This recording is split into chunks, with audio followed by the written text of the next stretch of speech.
What's going on, everyone? This is Mitch. Hope you all have had a great Saturday.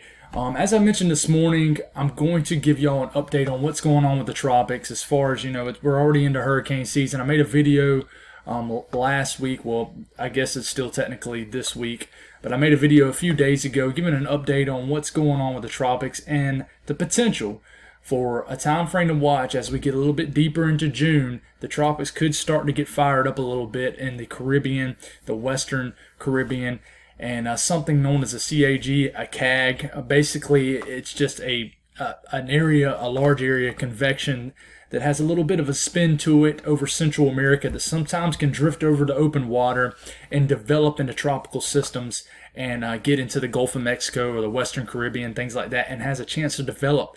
Well, we're starting to see a little bit more inside 10 days now. Seems like the other video we were talking about it way past 10 days and just the potential, but now we're starting to get a little bit, I wouldn't say consistency, but it's showing up more inside 10 days. Like the European, the Canadian model, the GFS is still showing a very active scenario down there in the Western Caribbean.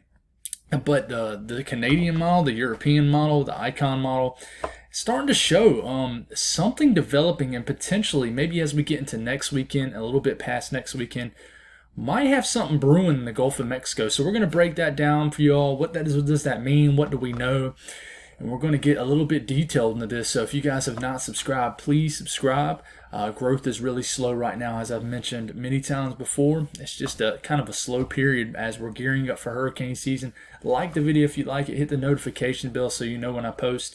I usually do a video every day unless it's very slow. But even then, I try to make up for it by posting 2 videos the next day if I don't do one for one day. But definitely hit the subscribe button. So let's get going. We're going to look at the GFS first.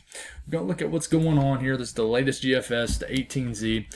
As we're going here in time here, getting into Monday, getting into Tuesday, it's going to be a very active into the southeast. Still going to be a wet pattern going on in the eastern U.S., and we're going to get afternoon showers and storms just like we did today, pretty much continuously over the next week. As we're getting here in time, I want you to watch this area right here. L's are going to show up like crazy. Those are low pressures that are showing up down here, and this is Central America.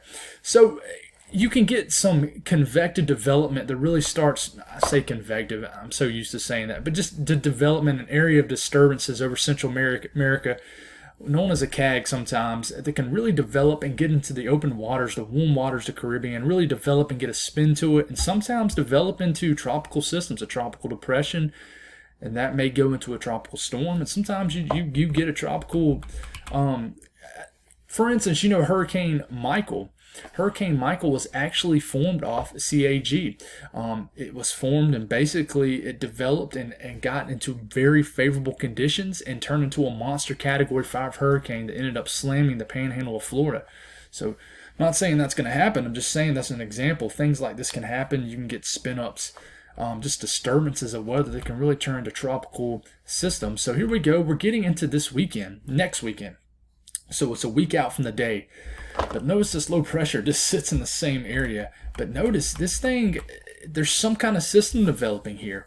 It's not moving much. There's not much in the way of steering currents. But you got some kind of tropical system according to the GFS. This is inside 10 days, 222 hours out. So it's about day 8 into day 9. And it just kind of dwindles and goes back into the Central America. And you get way far out. It eventually gets into the Gulf and turns to a tropical, full-fledged tropical system, tropical storm, low-end hurricane, and hits Florida and rides up the East Coast. And obviously you look out in the Pacific, you got a full-fledged hurricane off the coast of Mexico. But here, it's just a scenario here, and we're a little bit closer in the range in the video we did a few days ago. But it just goes to show you that there's a lot of development down here. It's getting very active. What I really want to show you here is the European and Canadian models. As we're getting through here in time, same scenario. We're getting in Tuesday, Wednesday. Look down here, guys. As we're getting into Thursday, we're getting into Friday. There's just a lot of activity, a lot of green. You're just seeing green, I know. But as you're getting into Saturday and then into Sunday, getting into around the day 8 range, you're finally, some of that energy coming off the Central America is finally getting over open water. And you're getting some development at this point. See that big blob of green, basically? That's a low pressure getting into the Gulf of Mexico, finally coming off the Central America area, and getting over open water, and about to cruise north at 228 hours out, which is next Monday into Tuesday. I know that's pretty far out. It's inside 10 days. We got to watch for consistency as we get over the next couple days into early next week. But if this gets over the Gulf of Mexico, I want to mention the waters are warming up. Let's look at this real quick. The waters have warmed up since the last video I showed y'all. We're into the low 80s. We're getting into the mid 80s in certain areas of the Western Caribbean. And the waters are starting to warm up pretty quickly. They're responding quick. We're still getting a lot of rain in this area right here in the Gulf of Mexico. But the waters are warming into the low 80s. That's very favorable for tropical systems. So you have inside Day 10, European showing a tropical system. This would probably be, I don't know, a tropical depression, tropical storm getting into the Gulf of Mexico. And the way the steering current sets up, which I'll show you, this would head into the lower 48. Now, how much will it develop? How much will it strengthen? We don't know yet. We don't even know if that's going to occur, but I want to show you the CMC, which is the Canadian model. This is just 850 wind speeds. I'm showing you this because it doesn't have a really good, I should have showed you tropical tidbits and then the precipitation output. But I'll show you this because Canadian, this is another tropical system. Just freaking fly on my screen. There's another tropical system coming off Central America and getting into the Gulf of Mexico. And here it goes. That is a full-fledged tropical system, probably a tropical storm, maybe a low-end hurricane. And you can basically see the spin around it. That's pinpointing a tropical system. And it doesn't take a rocket science to kind of look at that and tell that that's something odd in the Gulf of Mexico. It's a tropical system developing, and it's at 222 hours out. It's next Monday. It's the same, it's almost the same exact look as the European. So the CAG, all this disturbances over Central America is really starting to look like it's going to get over the Western Caribbean or in the southern Gulf of Mexico, and really has a chance to develop into something. And this is going to get talked about more and more as we get into next week, as we get more consistency in the models. That's what we're looking for, is a lot more consistency. I want to show you precipitation values, which I showed you in the early morning video. This is a measure of how much water is in the atmosphere. Look how juiced up it gets down here. Now, this is the European. Check it out. This is a clear sign of a tropical system when you have that deep tropical moisture right here.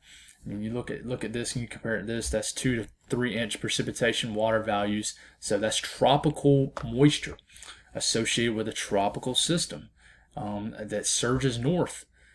So that's another sign right there, some kind of tropical system. Now I want to show you the EPS, the European ensembles, this good old SpaghettiOs that the weathermodels.com offers.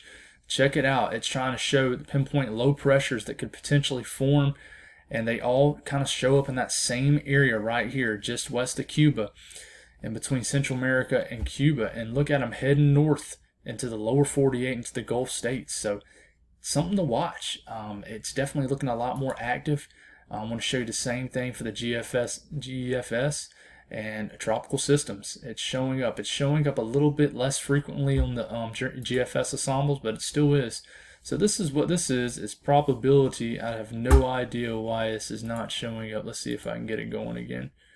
I guess not, but basically this was probability of a tropical depression developing, but I can't get it to work for me. So anyways, here, I guess we'll use the, man, it's just not wanting to work. We'll just use this run.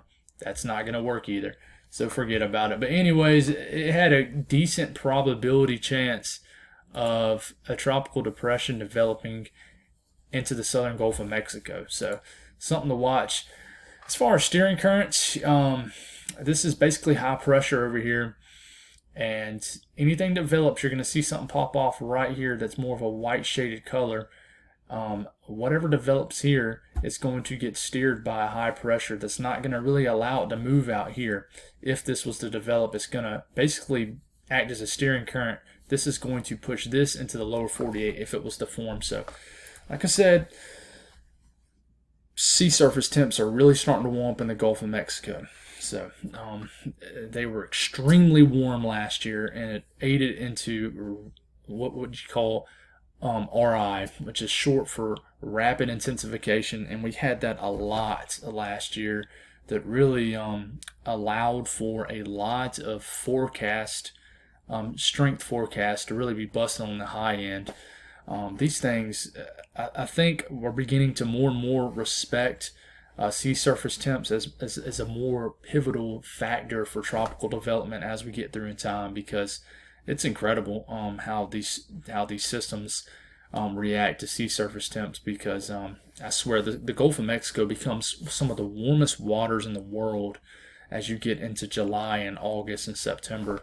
So that's why it's so favorable for tropical development. So that's all I got, guys. It's going to get interesting over the next couple of days. I think this is going to become something we're going to talk about a little bit more and more, but I'll keep y'all updated. But that's all I got right now. So thank y'all for tuning in. Y'all have a great night.